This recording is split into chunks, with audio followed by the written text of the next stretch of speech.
Making the perfect wine is like a dance. Some call it an art, others science. But what is it truly? The art and science of transforming grapes into wine is called winemaking or vinification. This process has been practiced for thousands of years.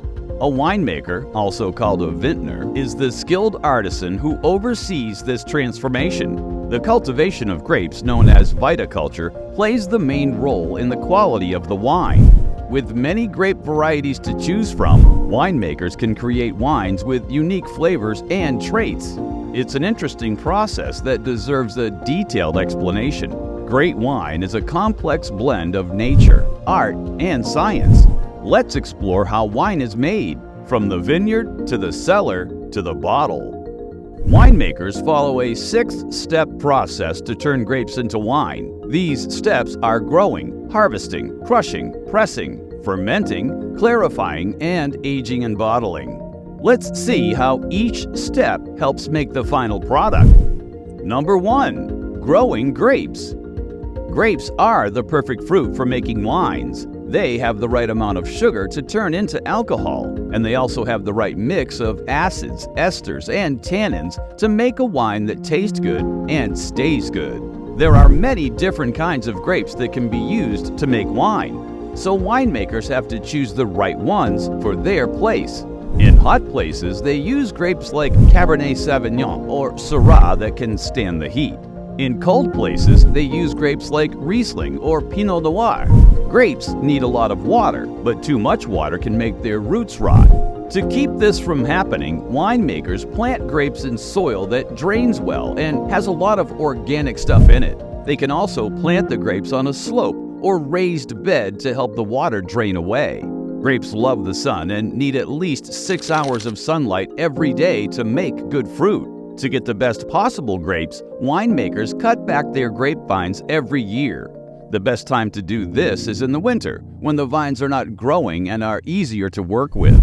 When winemakers choose grapes for their vineyards, they have to think about the climate and the soil where they live. Some grapes grow best in hot places, while others grow best in cold places. The soil also has to be right for the grapes to grow healthy. Winemakers have to be careful to plant grapes in places where they'll get enough water, but not too much. They also have to make sure that the grapes get enough sunlight. By choosing the right grapes and taking good care of them, winemakers make delicious and high-quality wine. Number 2. Harvesting.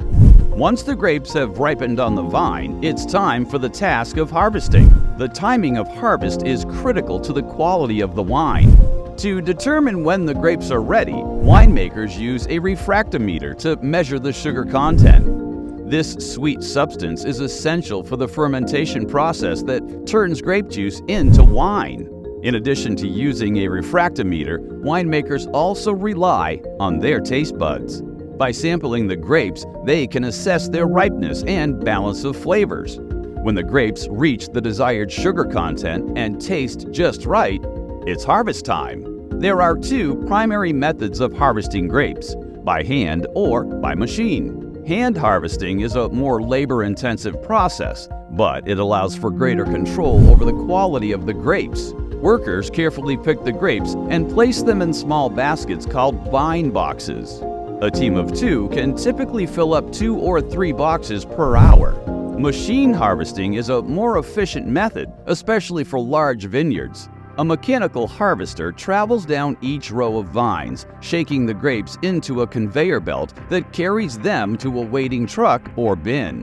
While this method is faster, it can sometimes damage the grapes, especially if they are delicate or overripe. After harvesting, the grapes are carefully sorted to remove any that are not ripe or damaged. Without this step, ensuring the quality of the wine would be impossible. Number 3. Pressing or crushing. After the grapes are harvested, the next step in the winemaking process is to crush and press them. Historically, this was a festive occasion involving a traditional dance where people would stomp on the grapes in barrels to extract the juice. This process, known as treading the grapes, helped to break down the grape skins and release the juice, which would eventually separate from the skins to become wine. Today, the task of crushing and pressing grapes is typically carried out by machines. These machines efficiently crush the grapes into a liquid called must. Pressing the grapes in this way has several benefits, including improved wine quality, increased shelf life, and reduced reliance on preservatives. Some winemakers prefer to delay pressing the grapes until fermentation has begun within clusters of whole grapes. By allowing the grapes to ferment naturally before pressing, the skins are naturally rupted, releasing the juice more gently. This method can produce wines with more complex flavors and aromas.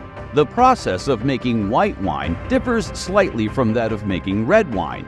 When producing white wine, the winemaker typically presses the must immediately after crushing it to separate the juice from the grape skins. This helps to prevent the juice from absorbing too much color and tannin from the skins, resulting in a lighter colored wine.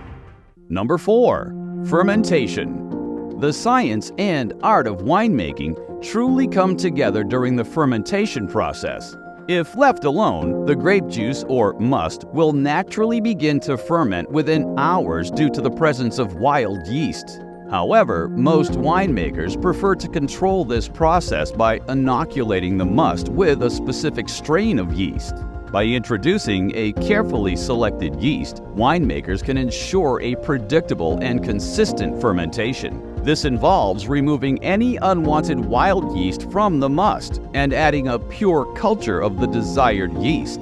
Once fermentation begins, the yeast converts the sugars in the must into alcohol. This process can take anywhere from 10 days to a month or longer, depending on various factors. The final alcohol content of the wine is determined by the amount of sugar in the must and the surrounding temperature. Some winemakers choose to stop the fermentation process before all of the sugar has been converted, resulting in a sweeter wine. This stage of winemaking is incredibly complex, and the outcome depends greatly on the skill and artistry of the winemaker. Step number 5. Clarification. After fermentation, the wine often needs to be clarified to remove any unwanted particles or impurities. This process involves transferring the wine from one barrel or tank to another, a technique known as racking or siphoning. By doing so, the winemaker can leave behind sediments and other solids at the bottom of the original container. In addition to racking, winemakers may also employ filtration and fining techniques. Filtration involves passing the wine through various filters, ranging from coarse to sterile, to remove particles of different sizes. Fining involves adding substances like clay, egg whites, or other agents to the wine. These substances bind with the impurities and form larger particles that can be removed through sedimentation. Once the wine has been clarified through these methods, it's ready for further aging or bottling. The goal of clarification is to produce a wine that is clear, bright, and free from any unwanted haze or sediment. Step number 6. Aging and bottling. After the wine has been clarified, the winemaker can choose to bottle it immediately or allow it to age further. The decision to age the wine depends on the winemaker's preference, the type of wine being made, and their overall artistic vision. Aging can enhance the wine's flavors and complexity by storing the wine in oak or steel barrels, new or used for a specific period of time, months or years. The winemaker can develop a desired character and balance. Once the winemaker determines that the aging process is complete, the wine is finally bottled.